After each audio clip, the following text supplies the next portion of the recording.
Birth of Weimar Republic 1918 से 1933।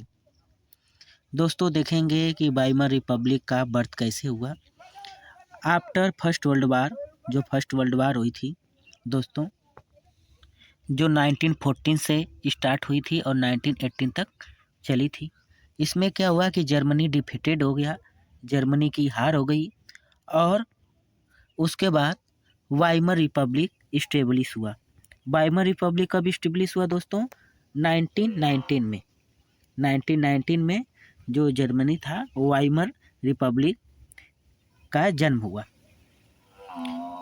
Treaty of Versailles हुई जब जर्मनी की हार हो गई दोस्तों।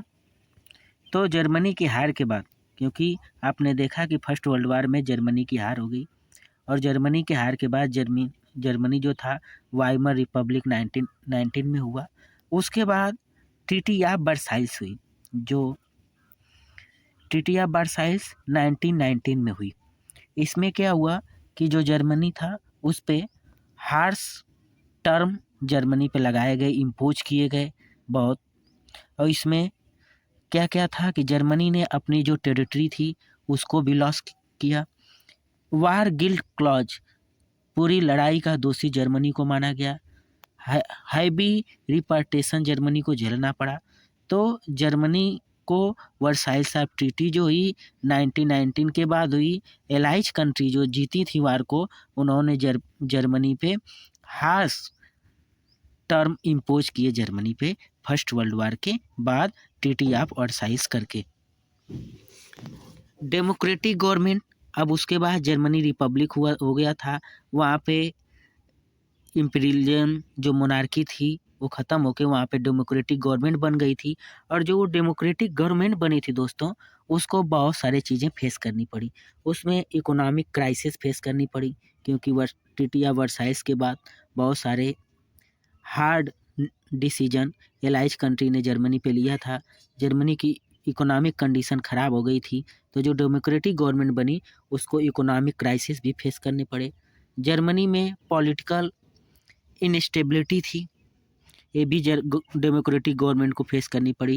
ह्यूमिलिटेशन फेस करना पड़ा। इससे क्या हो गया कि जर्मनी में leading to the resentment among German, तो जर्मनों के बीच में फिर दोबारा क्या हुआ कि जर्मन सेंटिमेंट एराइज होने लगा। Rise of Hitler and Nazi party. Adolf Hitler ने जो जर्मनी में काम कर रही थी पार्टी, जर्मन वर्कर्स पार्टी, उसको एडॉल्फ हिटलर ने 1919 में ज्वाइन कर लिया। 1919 में एडॉल्फ हिटलर ने जर्मन में काम करने वाली जर्मन वर्कर्स पार्टी को ज्वाइन कर लिया और इस जो जर्मन वर्कर्स पार्टी थी इसको उन्होंने ट्रांसफर कर दिया और इसका नाम चेंज करके national socialist German workers party रख दिया। जो 1919 में जर्मन वर्कर्स पार्टी थी उसका नाम चेंज करके हिटलर ने national socialist German workers party रख दिया, जिसको नाजी पार्टी के रूप में जाना गया।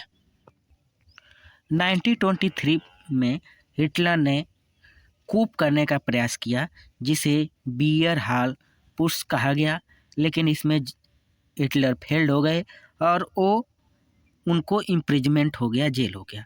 जेल में रहते हुए हिटलर ने अपनी, जिसे ऑटोबायोग्राफी कहा जाता है, मीन कैम्फे लिखी। कोई पूछ सकता है आपसे हिटलर की बायोग्राफी का क्या नाम है, तो मीन कैम्फे। तो जेल में रहते हुए हिटलर ने अपनी बायोग्राफी, ऑटोबायोग्राफी मीन कैम्फे लिखी। उसमें उन्होंने जर्मन के बारे में जो भी उनका विजन था जर्मनी के बारे में, उसका जिक्र अपनी ऑटोबायोग्राफी मीन कैम्फे में किया।